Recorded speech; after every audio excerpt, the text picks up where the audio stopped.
Oke, bismillahirrahmanirrahim. Assalamualaikum warahmatullahi wabarakatuh. Waalaikumsalam. Waalaikumsalam warahmatullahi wabarakatuh. Oke, alhamdulillah kita bertemu lagi dalam perkuliahan e-bisnis. Ini pertemuan kita yang ketiga ya. Kemarin kita bicara sedikit tentang e-bisnis itu apa, bagaimana sejarahnya dan kelebihan serta keunggulannya.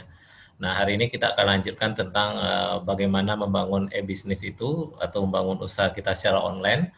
Lalu bagaimana cara mendapatkan revenue ya. Jadi kalau kita bicara bisnis, kita akan mencari duit masuknya dari mana gitu. Jadi kalau kita membuat sebuah usaha, mungkin kalau kita jualan tentu dari penjualannya, ada selisih, ada untung di situ gitu. Jadi ini yang perlu juga kita bahas nanti, bagaimana cara kita membuat bisnis dan bagaimana cara mendapat keuntungan dari bisnis itu. Jadi model-model bisnis apa yang bisa kita lakukan dan model bisnis itu, model bisnis tersebut bagaimana revenue-nya gitu. Bagaimana kita dapat duit keuntungan lah gitu dari bisnis kita itu. Jadi kita akan bahas itu hari ini. Oke, jadi saya screen. Saya mau mulai dulu dari sini. Oke, saya geser. Oke, saya mulai dulu dari sini tentang ini semacam statistik digital Indonesia yang dibikin oleh sebuah lembaga namanya WA Sosial atau Hotsuite di Singapura ya. Ini hasil penelitian dia terakhir untuk Indonesia. Jadi kita fokus dilihat di Indonesia. Kalau ini statistik di dunia ya terhadap digital. Kalau di sini dia sebut digital, kalau di tempat lain sebut dengan statistik pengguna internet gitu. Jadi kalau di dunia sekarang total populasi itu sekitar 7,7 miliar. Separuhnya sudah menggunakan internet. Kita mau lihat yang versi Indonesianya aja. Nah, Indonesia. Nah, kita melihat peta digital Indonesia itu seperti apa saat ini. Ini terkait dengan model-model bisnis yang akan kita bangun. Nah, di Indonesia dari hasil survei mereka, itu penduduk kita diperkirakan sekitar 272 miliar. 64%-nya atau 175 miliar itu sudah menggunakan internet. Dan 160 miliar atau 50% itu menggunakan atau aktif media sosial. Nah, inilah yang selalu digambar-gemborkan oleh perusahaan-perusahaan internet bahwa pangsa pasar di Indonesia itu cukup besar gitu. Karena pengguna internet di Indonesia itu besar gitu, 160 juta, 160 miliar ya. Itu yang menggunakan aktif di media sosial. Kalau di internetnya 175. Nah, kemudian kita lihat dari sisi pertumbuhannya. Kita lihat ini juga dari sisi jenis kelamin ya, laki-laki ini seimbang ya ternyata di Indonesia itu persentase laki-laki perempuannya seimbang, lalu umurnya rata-rata 29, ini yang kita sebut sebagai negara yang plus demografi ya, bonus demografi, karena rata-rata kita katanya berumur 29-an. Oke, kita lihat berbagai usia. Kita lihat yang versi bisnisnya aja mana nih. Nah ini, berapa waktu yang dia mengakses media.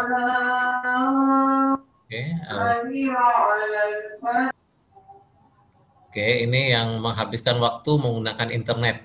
Itu ada yang rata-rata 7 jam sehari. Ya, menggunakan internet ya, menggunakan sosial media 3 jam, nonton TV. Jadi pengguna internet dan sosial media ini masih paling atas gitu dibanding dia nonton media TV dan lain sebagainya. Jadi ini yang jadi dasar bagi orang untuk berbisnis online itu masih menggiurkan gitu.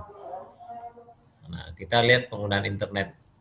Nah, dari 272 tadi itu 175 miliar yang menggunakan internet, itu 64%-nya memang betul-betul di sini disebut internet user gitu. Yang betul-betul aktif ya, pengguna internet, dan waktunya menghabiskan 7 jam sehari gitu.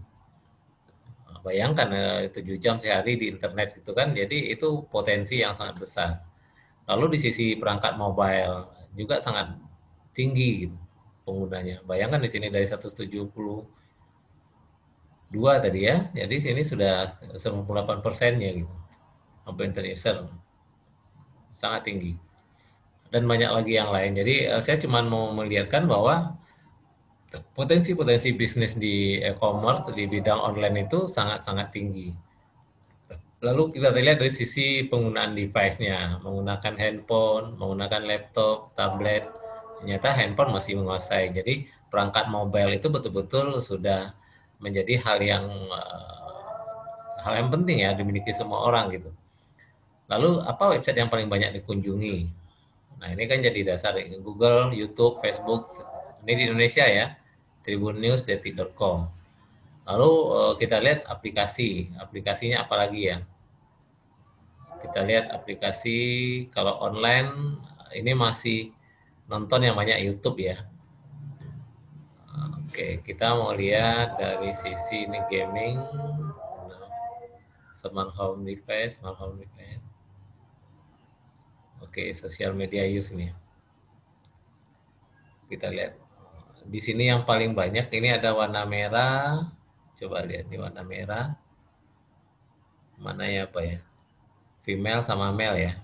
Ini female, ini male. Umur 7. Jadi rata-rata sepertinya paling banyak itu di umur 25 sampai 34 gitu. Yang banyak menggunakan sosial media. Dan yang banyak laki-laki. Kemudian sosial media yang paling banyak dipakai. Nah, ini nanti kalau kita mau pasang-pasang iklan dan sebagainya, itu yang paling banyak pakai sosial media itu yang banyak ditonton ternyata YouTube ya. YouTube itu 88%. Jadi artinya orang yang pasang iklan di YouTube tentu akan lebih berpotensi gitu. Lalu WhatsApp, berikutnya Facebook, Instagram, dan Twitter. Ini 5 teratas. Inilah media-media yang merajai saat ini gitu. Nah ini yang mungkin saya rasa yang perlu diperhatikan terkait nanti kita berbisnis online. Tentu YouTube, WhatsApp, Facebook, Instagram, Twitter ini menjadi perhatian kita. Ini bisa jadi media untuk masang iklan dan lain sebagainya. Selebihnya oke, jadi saya lewati. Itu pengantar saja bahwa saya ingin mengatakan bahwa media sosial itu salah satu hal yang paling dasar orang untuk berbisnis online. Jadi pastikan ikuti paling tidak yang 5 tadi itu harus kita punya akunnya paling tidak gitu. Belajar kita menggunakannya dan belajar bagaimana bisa mencari peluang-peluang bisnis dengan memanfaatkan media sosial tersebut. Karena memang zaman saat ini pemanfaatan media sosial sangat penting, tapi harus pandai gitu. Jadi harus pandai-pandai kita. Oke, jadi pada pertemuan ini kita akan membahas tentang berbagai model bisnis e-commerce dan konsepnya seperti apa. Ini yang penting ya, kita berdiskusi tentang konsep dan model bisnis. Di pertemuan seperti biasa, di awal kuliah ini kita ada namanya kelas discuss. Oke, kelas discussion ya. Di sini kita mau diskusi tentang Twitter, model bisnis Twitter. Kenapa tiba-tiba muncul Twitter? Tweet itu kan apa? Siulan, bersiul gitu ya. Jadi Twitter itu salah satu model bisnis yang dulu dianggap tidak dianggap lah gitu. Jadi memang banyak orang-orang yang berhasil menciptakan suatu model itu memang di awal-awal tidak dianggap gitu. Sama juga waktu saya pernah dengar cerita tentang awal bisnis Aqua gitu. Orang yang bikin itu dianggap gila gitu, menjual air di botol gitu. Kan orang di Indonesia air banyak kok dia jualan air gitu. Dianggap gila dia menjual air di botol itu. Tapi ternyata dia sekarang nomor 1 kan gitu.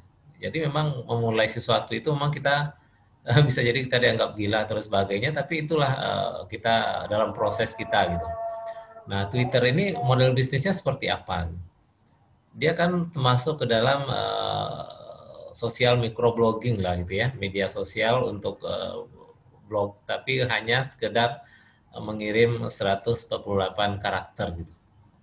Kan nggak terbayang selama ini kita kirim SMS biasa-biasa saja kan, tapi dengan Twitter ternyata hanya 148 karakter dia kirim, dia bikin sebuah website sedemikian rupa menjadi bisnis ternyata gitu. Kan itu di luar ini kita, di luar perkiraan kita gitu. Nah, mungkin di sini yang pertanyaan pertamanya adalah apa karakteristik atau benchmark tolak ukur gitu ya. Tolak ukur kita menggunakan ini kenapa nih ketutup? apa sih karakteristik atau tolak ukur yang bisa kita gunakan untuk menilai value bisnis ya, nilai bisnis dari perusahaan seperti Twitter ini gitu. Apa karakteristiknya gitu? Apa nilai bisnisnya gitu? Banyak orang bertanya sebenarnya Twitter ini dapat duitnya dari mana gitu. Yang pasti dari iklan. Jadi kalau bisnis seperti ini pasti dari iklan gitu. Nah, setiap bisnis sosial media itu dia selalu punya karakteristik. Jadi kalau di Twitter itu sekarang sudah mulai muncul selain retweet ya, RT gitu, lalu muncul lagi namanya tagar. Tagar itu salah satu nilai bisnis karakteristik yang dia ciptakan gitu. Jadi memang dalam berbisnis itu memang menciptakan ide, menciptakan istilah itu sesuatu yang mahal. Nah di Twitter itu yang dilakukan tiba-tiba ada istilah retweet, kita bisa sebenarnya mereplay kan, siulan orang gitu, namanya retweet dia bikin itu kan. Nah model-model seperti itu yang akhirnya memunculkan sebuah peluang bisnis ternyata. Nah sekarang yang mulai dimunculkan adalah tagar itu atau trending topic ya, trending topic. Saya juga termasuk jarang menggunakan Twitter, tapi ternyata Twitter hanya dengan demikian caranya, sedemikian rupanya dia sudah bisa menghasilkan duit. Walaupun dia di awal-awal Twitter ini lahirnya sekitar tahun 2006-an lah ya, atau 2005 atau 2006 gitu. Jadi masih 15-an tahun lah gitu umurnya. Lalu yang kedua, apakah kita sudah menggunakan Twitter untuk berkomunikasi dengan teman atau family? Artinya kita sudah punya akun Twitter enggak gitu ya? Mungkin sebagian kita sudah punya, ini tergantung dengan keterbiasaan masing-masing gitu. Nah, kemudian apa yang pendapat kita atau pikiran kita tentang layanan yang disediakan? Saya sudah mulai bergabung di situ, ternyata cukup bagus ternyata. Kita bisa melihat apa yang dibicarakan orang di luar, atau lagi kita bisa jadi follower, siapa kita bisa dapat informasi terbaru gitu, hanya dengan jadi followernya gitu. Begitu juga mungkin ada yang mengikuti kita dan sebagainya. Semakin banyak yang mengikuti kita berarti kalau artis-artis itu semakin banyak yang ikut dia, maka setiap tweet dia itu dibayar. Bayangkan nanti ada artis ikutnya jutaan orang gitu kan, lalu sekali dia tweet jutaan orang yang baca, mendengar, melihat gitu kan, maka itu peluang bisnis juga bagi artis itu gitu. Dia jadi endorse dan sebagainya gitu. Nah banyak juga yang kita sekarang mau jadi trending, bisa nomor 1 di trending di Twitter. Itu peluang bisnis juga gitu, menjadi nomor 1 di Twitter, di trending untuk topik tertentu gitu. Nah sekarang orang berlomba-lomba untuk menjadi nomor 1. Sudah mulai banyak pula model-model bisnis bagaimana kita menjadi nomor 1 di trendingnya Twitter, atau kita menggunakan tagar-tagar tertentu sehingga menjadi nomor 1 dan sebagainya gitu. Nah itu kan peluang bisnis. Nah model-model seperti itu yang mulai kita asah dari sekarang, bagaimana kita menimbulkan atau memunculkan ide-ide bisnis, ide-ide kreatif kita gitu. Karena mungkin ide itu dianggap sebagian orang sekarang tidak realistis, tapi kedepannya seperti apa kita kan tidak tahu. Jadi memang yang seperti saya sampaikan tadi, memang di awal-awal itu kalau kita punya ide suatu, banyak orang yang menganggap itu tidak realistis, tapi kalau kita yakin, kita jalankan. Oke, kemudian yang ketiga, apakah aset terpenting dari Twitter itu? Apa aset terpentingnya gitu? Dia hanya kita hanya share teks saja gitu. Kita kalau nge-share sekarang sudah bisa share video ya, gambar ya. Kadang nge-share link gambar pun dia kasih link, tidak gambarnya langsung tampil. Tapi sekarang seperti sudah bisa. Nah itu dia akan terus berkembang dan yang pasti dia akan menggunakan model-model iklan yang dengan berbagai macam model lah. Misalnya nanti kalau seandainya sebuah perusahaan ingin dikenal banyak, maka beriklan di Twitter. Twitter membantu mempromosikannya gitu. Banyak model. Jadi di iklan di Twitter, kalau di Facebook ada Facebook Ads, sekarang Twitter juga ada Twitter Ads. Jadi bagaimana beriklan di Twitter yang tertarget. Kita bisa menentukan target tujuan kita memasang iklan di situ tercapai gitu. Dan kita misalnya juga bisa beriklan hanya membayar kalau orang sudah mengklik sesuatu gitu. Jadi kan cukup bagus juga itu. Jadi iklan kita sampai dan kita bayar. Jadi itu yang dia tawarkan gitu. Dan dia memungkinkan karena yang punya akun itu sudah mulai banyak, walaupun tidak sebanyak Facebook dan YouTube tadi ya, dia masih di bawah, tapi setidaknya dia sudah mulai mendapatkan keuntungan yang luar biasa lah dari layanan iklan yang dia miliki. Mungkin yang terakhir itu apa sih, yang menjelaskan berbagai macam metode untuk bisa mendapatkan dimonetize ya aset yang ada di Twitter itu gitu. Mungkin dari ide yang lain bagaimana Twitter mendapatkan duit ya dari aset yang dia miliki sehingga semakin sukses. Nah, itu yang pertama. Jadi di sini barangkali kita mau dijelaskan bahwa ide-ide bisnis itu mungkin berasal dari hal-hal yang sifat-sifatnya biasa atau mungkin luar biasa bagi sebagian orang, tapi kalau kita selalu kita laksanakan dengan baik dan yakin dijalankan terus, insya Allah akan berhasil gitu. Jadi mulailah sekarang menciptakan bagaimana kita menciptakan ide-ide bisnis, ide-ide kreatif kita itu gitu. Sekarang baru bisa masuk ke materinya tentang model bisnis e-commerce. Jadi model bisnis e-commerce itu ada 3 nih yang dibahas ini. Ada model bisnis, ada rencana bisnis, ada model bisnis e-commerce-nya ya. Jadi kalau bisnis model itu sebetulnya adalah kumpulan dari aktivitas yang sudah direncanakan, didesain sedemikian rupa ya untuk menghasilkan keuntungan lah di suatu pasar ya. Jadi semacam ya aktiviti yang sudah terencana lah bagaimana kita membangun dan sehingga menjadi nampak bayangan keuntungan lah gitu dari di marketplace-nya tempat kita jualan. Lalu business plan ini nanti bagian yang harus kita kerjakan, yang selalu saya janjikan ini adalah tugas nanti setelah meet membuat business plan. Jadi di sini ada langsung websitenya, di sini nanti ini sudah saya share di Spadati ya linknya, bagaimana cara membuat business model untuk perusahaan. Jadi betul-betul usaha yang akan kita bikin itu usaha yang akan kita laksanakan ataupun nanti kita akan membantu orang lain gitu. Lalu model bisnis e-commerce sebenarnya kita bicara bagaimana kualitas yang unik ya. Jadi memang kita mulai mencari sisi unik dari produk yang mau kita jual itu dari sekarang. Jadi memang betul-betul keunikan itu menentukan dari proses bisnis online kita. Ada 8 kunci, ada 8 elemen ya untuk bisnis model yang ini saya rasa bisa jadi panduan bagi kita dalam menentukan mulai terjun ke dunia bisnis. Yang pertama ada value proposition. Ini kalau kita anggap kalau kita jual produk, apa sih yang membuat orang belanja ke kita gitu. Kalau kita punya produk A, apa membuat orang akan belanja membeli produk kita itu apa? Padahal tempat lain ada juga yang menjual yang sama misalnya. Apa nilai dari produk kita apa? Nilai dari perusahaan kita itu apa? Yang membedakan kita dengan orang lain itu apa? Sehingga orang tertarik dengan kita. Itu yang pertama. Lalu yang kedua revenue model. Model-model untuk mendapatkan pendapatan. Jadi kalau kita jual ini nanti model dapatnya gitu. Kalau kita usaha ini model dapat duitnya gitu. Pemasukannya atau pendapatannya. Lalu market opportunity berarti peluang pasarnya seperti apa. Jadi kalau kita sudah menentukan produk atau sudah menentukan sesuatu yang akan kita bisniskan, peluang pasarnya seperti apa. Nah ini kan bagian dari business plan sebenarnya.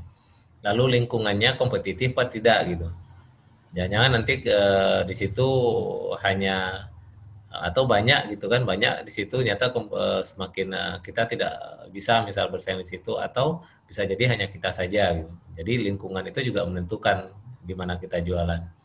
Lalu keunggulan kompetitif dari seandainya kita ada persaingan di situ sehat nggak persaingannya gitu. Ini yang perlu kita pelajari, kita siapkan. Lalu strategi pasar, pengembangan organisasi, timnya ya, perlu manajemen tim. Kita bahas satu-satu. Value proposition ini yang tadi yang kita bahas ya, bagaimana produk atau layanan memenuhi kebutuhan pelanggan. Ya, artinya yang saya tanyakan tadi adalah bagaimana produk atau layanan kita itu menjadi orang tertarik berbelanja dengan kita. Apa kelebihan kita? Nah, di sini ada beberapa yang bisa kita lakukan untuk produk kita. Yang pertama, mungkin kita melakukan namanya personalisasi. Jadi ada branding kita di situ atau ada sesuatu yang unik gitu. Kalau kita punya website selalu ada halaman khusus untuk pengunjung yang hadir. Pengunjung yang login di akun kita itu dia punya halaman khusus yang beda dengan yang lain. Lalu kenyamanan ya, convenient ya. Harga, ini sangat menentukan itu. Harga, banyak lagi orang sekarang harganya murah tapi dia nggak COD. Tapi ada yang harganya murah orang COD. Pasti orang akan memilih yang harga murah dan COD gitu. Nah, itu kan berbagai model ini juga jadi perhatian kita gitu. Harga itu sangat menentukan. Kemudian biaya pengiriman sekarang juga menentukan gitu. Maka banyak sekarang jor-joran juga usaha-usaha online itu menyatakan bahwa dia bebas ongkir dan lain sebagainya. Lalu proses pengiriman cepat ya, seleksi tak tertandingi. Ini mungkin di dalam suatu tempat itu memang kita lah yang lebih unggul itu. Nah, itu perlu usaha. Kemudian kualitas produk dan layanan ini sangat penting ya. Jadi jangan nanti produk kita di gambarnya bagus tapi begitu nyampe tidak seperti itu. Dan itu banyak kita ketemui gitu di internet gitu kan. Dia ngasih harga murah tapi gambarnya gambar produk yang harga wah gitu. Begitu diterima ternyata bukan produk itu yang dia kirimkan gitu. Nah, ini yang kita jangan sampai seperti itu gitu. Itu yang pertama, value proposition. Lalu revenue model, bagaimana kita mengembalikan duit ya, atau bagaimana kita mendapatkan pendapatan dari bisnis yang kita lakukan. Jadi di sini how will the company earn money? Jadi bagaimana perusahaan itu mendapatkan duit. Oke, jadi ini yang penting ya. Kita kalau nggak kebayang dapat duitnya susah juga kan. Lalu ada beberapa tipe revenue model.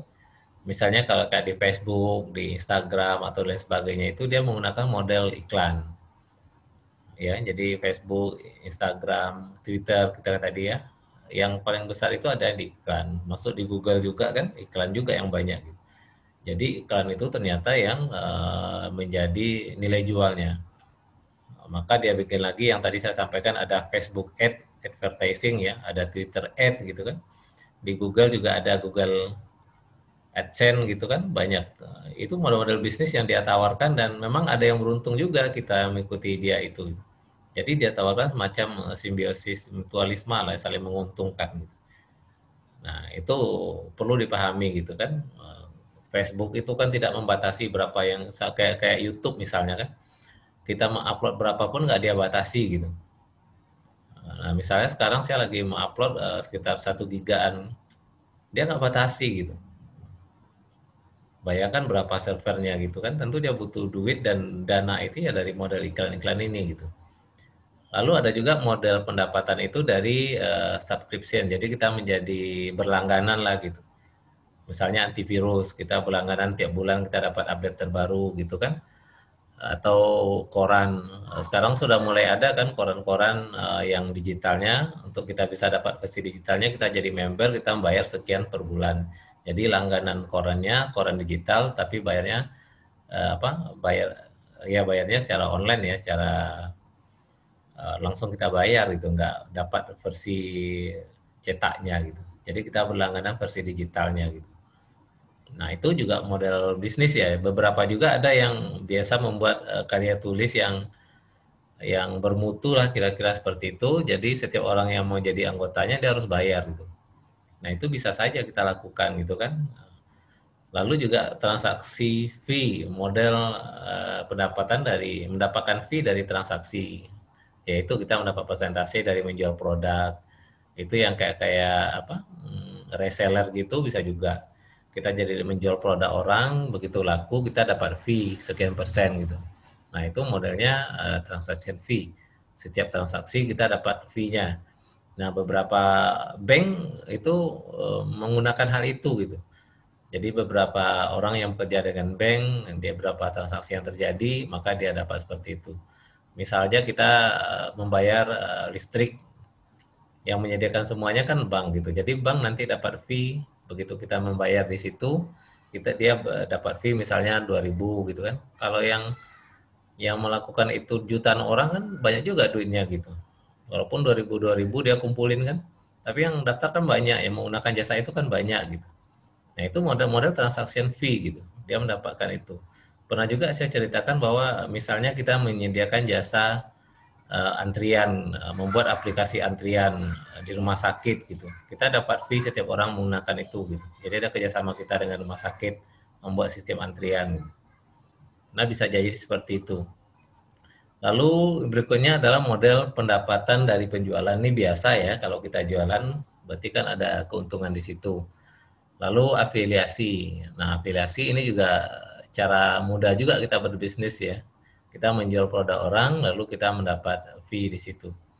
Nah itu model-model kira-kira ya, beberapa model untuk pendapatan atau mendapatkan duit dari usaha yang kita lakukan.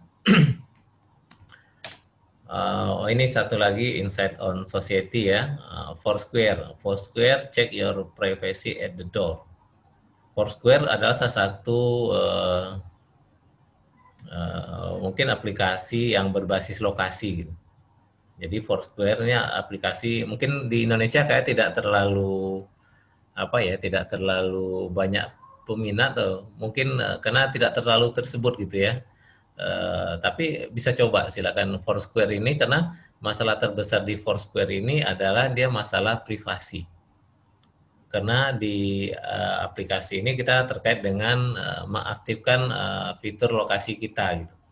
Dia terkait dengan Google Map kalau nggak salah ya. Jadi di mana-mana kita orang akan tahu gitu. Tapi kita juga bisa akan tahu apa yang terdekat di kita. Misalnya kita mau makan malam di mana yang terenak di tempat kita ini, berapa jaraknya udah bisa kedetek dia gitu.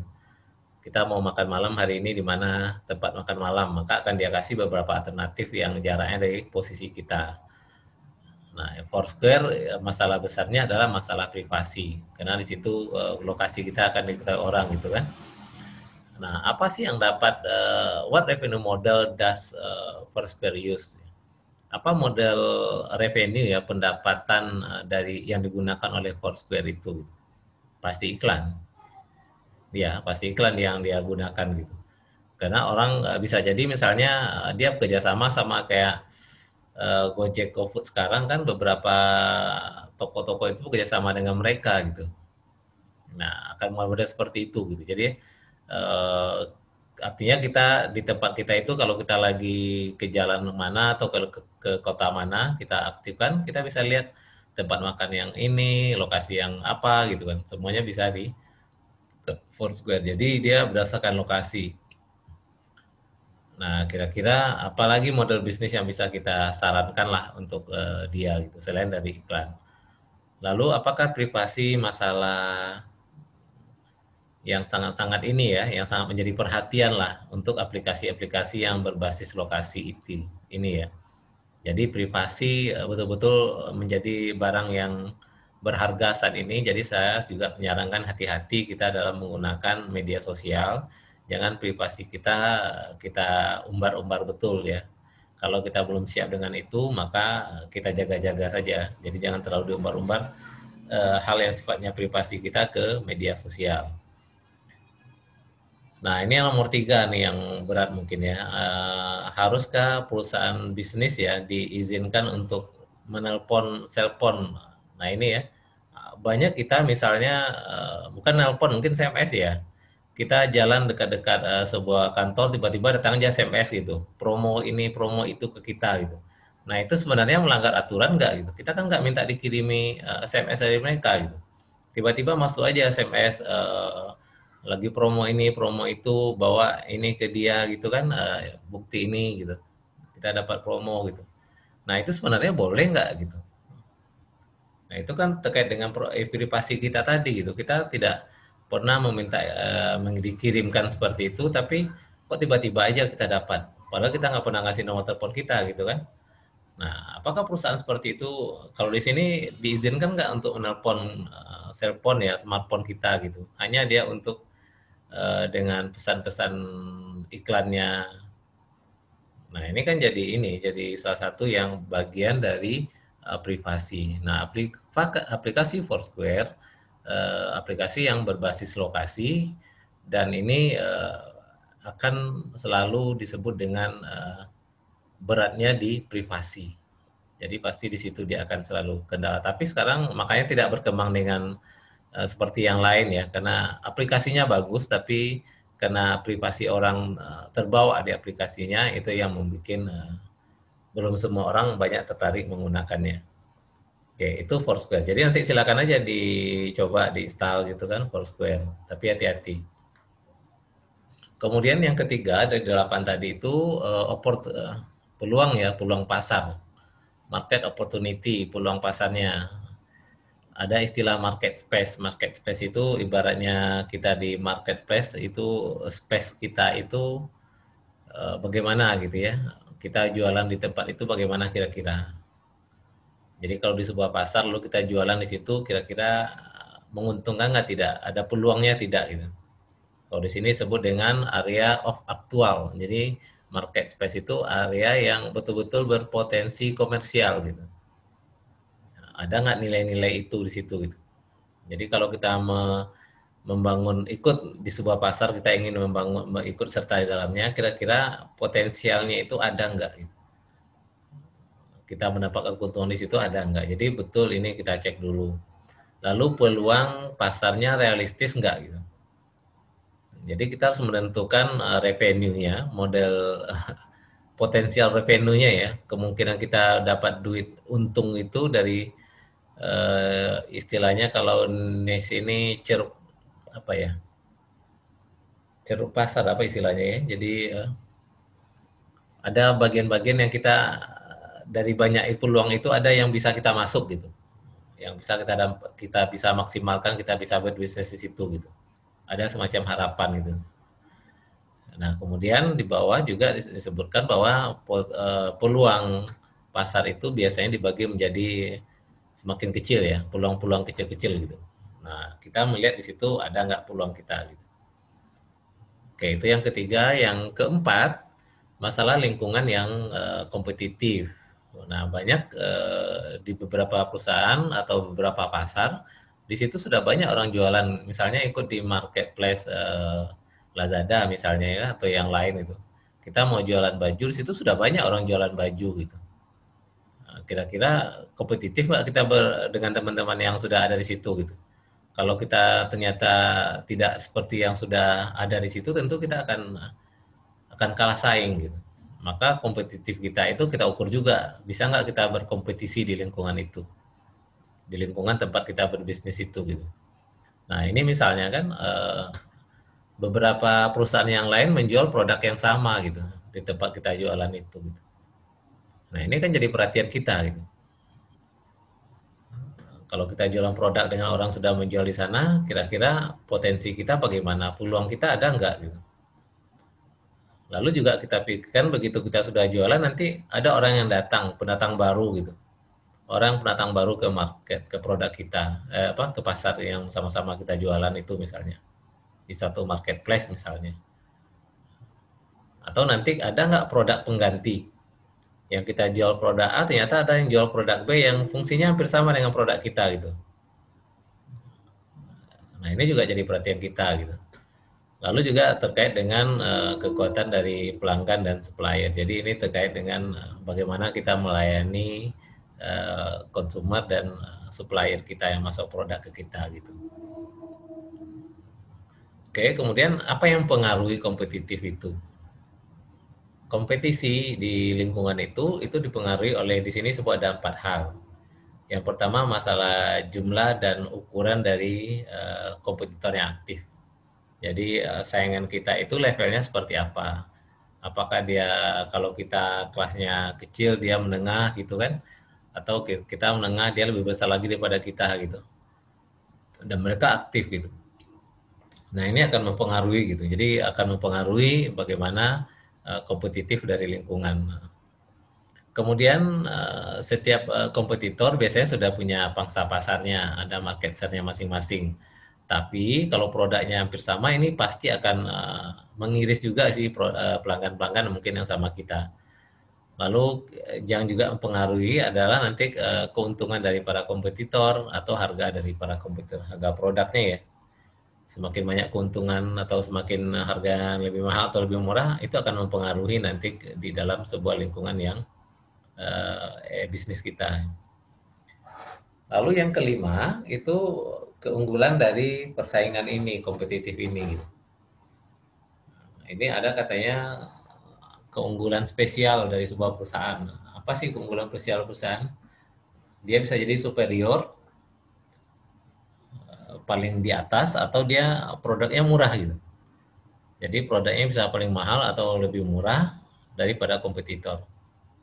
Nah itu khusus itu ya, kalau paling mahal berarti kan bagus tuh, kalau paling murah kan bisa jadi juga bagus, tapi dia bisa mendapatkan harga lebih murah gitu. Apa yang dibuat oleh produk superior ya. Oke. Ini yang keunggulan-keunggulan dari persaingan. Lalu ada important concept. Asymmetric exists when one competitor has more resource or different access to them compared to other competitor ya. Oke, ini banyak lagi di sini beberapa keterangannya. Silakan dibaca. Lalu strategi pasar. Ini bagaimana kita rencana untuk mempromosikan produk atau jasa untuk menarik para audiens kita atau target kita atau pelanggan kita, calon pelanggan kita gitu. Perlu strategi di pasar. Bagaimana menarik orang belanja dengan kita. Jadi di sini dijelaskan bahwa bagaimana secara detail perusahaan berniat untuk masuki pasar dan menarik customer. Jadi harus dijelaskan bagaimananya gitu. Dijelaskan bagaimana kita masuk ke pasar dan bagaimana kita menarik konsumen. Konsep bisnis yang terbaik katanya akan gagal if not properly marketed to potential. Jika gagal jika tidak dipasarkan ke konsumer yang potensial. Jadi konsep bisnis yang baik pun akan gagal jika targetnya ternyata bukan ke customer yang potensial. Lalu pengembangan organisasi. Nah ini yang dari sekarang beberapa waktu yang lalu juga saya sampaikan, dari sekarang mulailah lihat teman-teman kita itu siapa yang bisa kita ajak kerjasama. Nah mulai dari sekarang harus pandai gitu mencari-cari teman, melihat-lihat teman. Dari sekarang kita mulai berpikir kita harus mulai berusaha. Jadi jangan nunggu tamat dulu. Ini sekali lagi saya bilang ya, jangan menunggu tamat dulu untuk bisa berusaha. Dari sekarang lihat-lihatlah teman kita, karena yang akan menilai kita itu teman kita, bukan kita ya. Jadi teman-teman lihat-lihatlah teman-teman yang bisa, mulailah dari teman-teman yang ada aja dulu. Ini penting ya, mulai berbisnis kalau nggak bisa sendiri, mulai ajak teman-teman. Oke, nanti ini teknisnya kalau sudah bangun perusahaan ya, tapi dari sekarang silakan aja. Sama dengan yang ketujuh ini, manajemen tim. Kita nggak akan mungkin kita bisa menjadi besar kalau sendiri saja, maka kita akan besar kalau kita bersama-sama. Maka kita butuh leader, maka jadilah leader, belajarlah menjadi leader, kita memulainya gitu. Di sini apa katanya, what kind of background should the company leader have? Jadi background seperti apa yang harus dimiliki ya oleh seorang leader perusahaan gitu. Untuk jadi direktur itu apa sih yang harus dia miliki. Di sini katanya a strong management team make the business model work. Jadi bisnis model yang kita bikin di awal itu bekerja dengan baik gitu. Itu berarti manajemen timnya bagus. Jadi yang sudah direncanakan itu bisa terlaksana dengan baik. Kemudian memberikan credibility untuk investor dari luar. Jadi mendapatkan investor baru lah gitu kan. Lalu mempunyai pengetahuan. Jadi kalau di atas itu dia bisa kemungkinan mencari investor dari luar. Berikutnya adalah punya pengetahuan yang spesifik sesuai pasar. Knowledge, market specific knowledge ya. Jadi punya pengetahuan spesifik ya tentang pasar. Lalu paling tidak juga bisa mempunyai pengalaman dalam mengimplementasikan business plan. Jadi intinya business plan, lalu bagaimana menjalankannya itu gitu. Nah itulah 8 kira-kira yang perlu kita siapkan untuk mulai lanjut ya. Kalau kemarin di pertemuan pertama juga ada 8, tapi itu teknologinya. Ini lebih kepada bagaimana bisnis modelnya dan bagaimana mendapatkan revenue model. Nah kemudian berikutnya adalah tentang modal, ya raising modal, raising capital gitu kan. Bagaimana kita mendapatkan modal. Modal itu banyak cara. Kalau dulu saya bilang bahwa untuk berbisnis tidak butuh modal, ternyata butuh modal ya. Jadi Modal itu bisa dapat dari personal fund. Jadi dana kita sendiri, mungkin kita menabung dan sebagainya, dengan dana kita mulai melakukan bisnis. Nah, itu bisa. Bisa juga dengan melalui yang tradisional source ini, melalui inkubator. Jadi kita membangun startup ya. Inkubator itu berarti ada lembaga yang menginisiasi inkubator, mengumpulkan beberapa orang potensial, dididik untuk berbisnis. Nah, kita ikut di situ. Lalu di sini juga inkubator juga melahirkan startup, jadi ikut di startup. Bisa juga mendapatkan dari bank. Jadi modal-modal itu kalau di inkubator dia kasih modal, kita mulai ibaratnya berbisnis ya, kita dibinanya dulu gitu. Kalau di inkubator itu kita dikasih modal, kita dibinanya, dibantu untuk bisa berusaha. Kalau komersial bank berarti kita kredit ya, kita mendapatkan pinjaman dari bank dan lain sebagainya. Angel investor ini kayak orang kaya tapi tidak mau disebut namanya ya. Apa namanya itu ya? Orang yang mau membantu kita tapi tidak mau disebut-sebut nama dia gitu ya. Jadi ini mungkin teman-teman dekat atau lain sebagainya gitu. Jadi orang yang membantu kita dengan ikhlas atau dengan ada perjanjian tertentu tapi dia tidak ingin muncul di situ gitu kan. Lalu Ventura dan teman yang lain. Lalu yang terakhir itu ada namanya crowdfunding. Crowdfunding ini ya gotong royong gitu. Jadi membangun apa itu perusahaan, misalnya kita ada berlima ya kita berlima-lima gotong royong gitu, sama-sama gitu. Nah itu yang crowdfunding. Oke, ini masih crowdfunding. Kemudian kategori bisnis model e-commerce. Ini kita kemarin kan sudah bahas beberapa ya. Jadi hari ini kita bahas di sisi revenue modelnya gitu. Kalau B2B itu bisnisnya apa dan bagaimana revenue modelnya. B2C itu apa, jenis-jenis bisnis seperti apa, dan bagaimana revenue modelnya gitu. Oke, kita coba ya. Yang pertama B2C. B2C itu bisnis to consumer ya. Jadi dari kayak e-tailer gitulah. E-tailer itu orang jual eceran yang dulunya yang murni dia menggunakan berbisnis online langsung ke personal gitu. Nah itu kan yang banyak sekarang gitu. Perusahaan-perusahaan yang banyak sekarang itu yang langsung dia berhubungan dengan orang penggunanya langsung gitu atau kliennya langsung gitu. Nah itu bisnis modelnya e-tailer. Nah kita punya kesempatan seperti itu. Jadi kalau kita punya perusahaan, tapi kalau dia e-tailer berarti dia murni online. Jadi kita punya perusahaan, tapi kita berbisnisnya murni online, maka kita e-tailer. Dan kita menjual produk langsung ke orang, bukan ke perusahaan lagi gitu. Itu kita e-tailer namanya. Lalu community, ada juga modelnya menyediakan komunitas provider, create community for like minded. Ini kayak media sosial lah gitu ya. Jadi komunitas yang menyediakan dan membuat orang like-minded people ya. Jadi mirip social network lah, saling berkumpul, saling bertemu dan sebagainya. Jadi social network bisa jadi salah satu model. Jadi kita bikin sebuah usaha, lalu orang bisa berkumpul di situ, orang-orang yang mempunyai ide yang sama gitu kan. Lalu juga bisa menjadi content provider.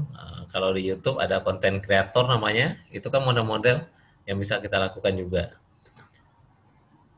Lalu bikin portal, bikin broker, market creator, ya, service provider. Jadi kita menyediakan jasa apa gitu. Nah itu model-model yang bisa kita lakukan. Lalu model kita bahas satu-satu, e-tailer gitu ya. Kita usaha online, lalu kita jual ke eceran ya, retailer ya, eceran. Jadi model pendapatannya ya dari penjualan gitu. Jadi kalau e-tailer itu ya tergantung dari berapa yang kita jual, kita dapat untung dari yang produk yang kita jual. Jadi revenue modelnya hanya di bagian penjualan saja. Lalu model e-tailer ini ada beberapa juga variasi. Ada virtual, berarti murni online. Ada juga brick and click, artinya ada juga toko offline-nya gitu. Jadi dia punya toko offline, lalu dia juga punya toko online gitu. Jadi dia gabung dua-duanya. Kalau di atas hanya online saja. Lalu yang kedua juga dia menjual dalam bentuk katalog saja. Dia kasih model-model produk ke orang lain, sudah tarik baru dia jual. Jadi dia tidak punya toko yang nampak sama kita, tapi dia jual katalog-katalog dikirim-kirim gitu. Nah itu juga bisa gitu. Dia bikin katalog. Ini mungkin banyak kita lihat di beberapa toko, beberapa usaha ya, perusahaan. Dia katalognya dia sebar-sebar, nanti berharap ada yang beli berdasarkan katalog gitu. Atau bisa juga langsung ke perusahaan. Oke, ini B2C model masih banyak contohnya. Ini kalau terkait dengan menyediakan sosial tadi ya, sosial media ya, Facebook, Twitter, Pinterest. Nah, revenue modelnya kira-kira seperti ini. Dia menggabungkan antara iklan nanti gitu. Jadi kayak Facebook itu iklan. Atau juga ada nanti model langganan mungkin bisa jadi. Atau ada menjual produk. Atau dapat transaksi fee dan bagian. Ini semua yang bisa dilakukan oleh model bisnis yang community provider.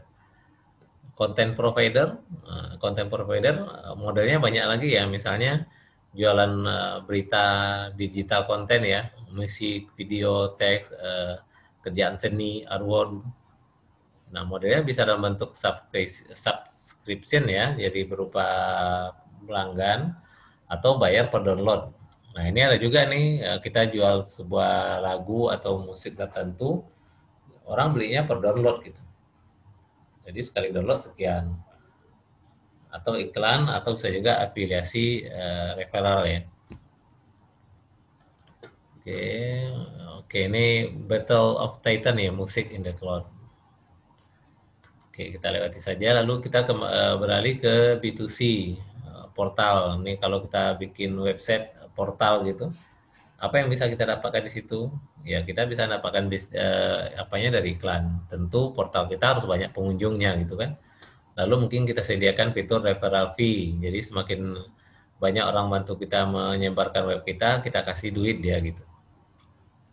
Atau transaction fee atau subscription. Jadi bisa juga transaksi, mungkin ada yang bisa dijual di portal itu, kita dapat fee. Atau transaksi atau berlangganan ya. Orang yang mengakses dia berlangganan. B2C model, ini online transaction. Kalau online transaction berarti dapat transaction fee.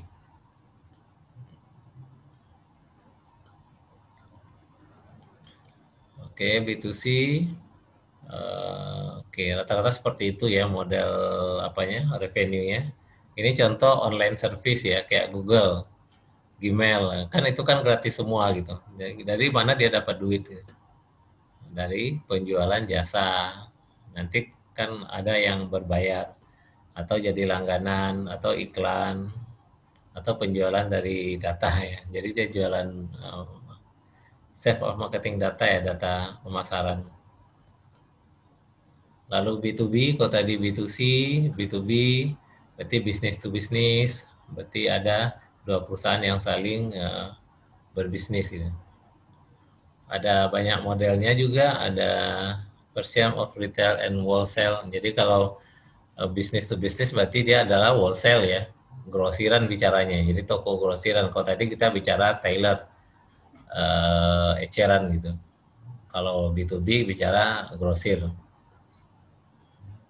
Revenue modelnya ini pada penjualan barang, sale of good ya, dari penjualan barangnya, business to business.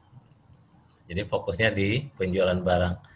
Ada juga yang modelnya e-procurement. Ini pengembalian duitnya dari jasa layanannya, service fee, ya ada SCM, lalu terkait juga dengan jasa untuk memenuhi kebutuhan pelanggan. Ada jasa tersendiri gitu misalnya. Oke, kita percepat, masih B2B. Lalu ini yang terakhir mungkin bagaimana e-commerce itu merubah bisnis kita. Yang pertama karena persaingan di antara pesaing yang sudah ada. Jadi yang selama ini kita sudah bersaing dengan e-commerce makin bersaing lagi. Lalu banyak hambatan-hambatan untuk masuk bagi yang baru-baru memulai. Lalu adanya ancaman, jadi mempengaruhi e-commerce kita ini ancaman produk pengganti yang baru. Kita tidak tahu ada yang baru karena sudah e-business, e-commerce kita akan lintas negara gitu. Kita nggak tahu negara lain produk kita mungkin di sini unggul, tapi dengan masuk produk lain pasti akan jadi ancaman bagi kita. kemudian kekuatan pemasok, supplier ya, betul-betul tersedia dan ada daya tawar pembeli. Jadi saya rasa itu barangkali beberapa terkait dengan model bisnis ini. Kemudian kalau di sini efek internet ya, ini terkait dengan nilai perusahaan ya, chain, firm value chain ya. Ada masalah peningkatan efisiensi operasional. Jadi dulu biaya efisiensi kantor besar, tapi dengan internet sudah meningkat dengan drastis, turun ya efisiensi ya. Jadi efisiensi yang lebih banyak lagi. Lalu memungkinkan produknya bervariasi karena kita sudah serba online. Lalu kemudian enable process coordination on step in chain. Nah, itu kira-kira saya rasa beberapa terkait dengan materi kita hari ini. Jadi saya harap nanti kalau ada pertanyaan dan lain sebagainya selain di sini, nanti silakan sampaikan di forum ya, di forum ini. Ada, jadi ini sifatnya teori, jadi nanti ke materi ini akan saya simpan di Spadati. Oke, jadi silakan nanti bertanya di forum saja. Saya berharap aktif di forum gitu. Jadi sekali lagi aktif di forum karena di online ini saya rasa tidak banyak bertanya karena kita langsung presentasi saja. Nanti ini kan saya rekam ditampilkan di Spadati juga. Jadi setelah nonton videonya nanti silakan ada. Saya rasa demikian perkuliahan kita hari ini. Mudah-mudahan bermanfaat, menambah wacana kita, menambah pemikiran kita, menambah pola pikir kita bahwa ternyata sebenarnya kita punya kemampuan untuk berbisnis, tinggal bagaimana kita mengolah, menyiapkan diri saja gitu.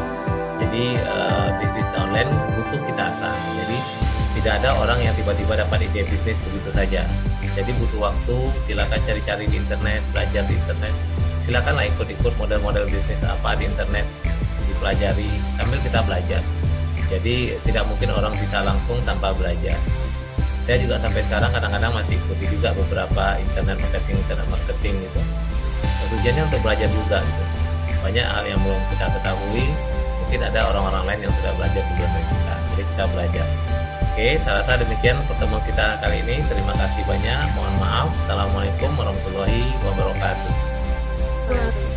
Waalaikumsalam warahmatullahi wabarakatuh. Waalaikumsalam warahmatullahi wabarakatuh.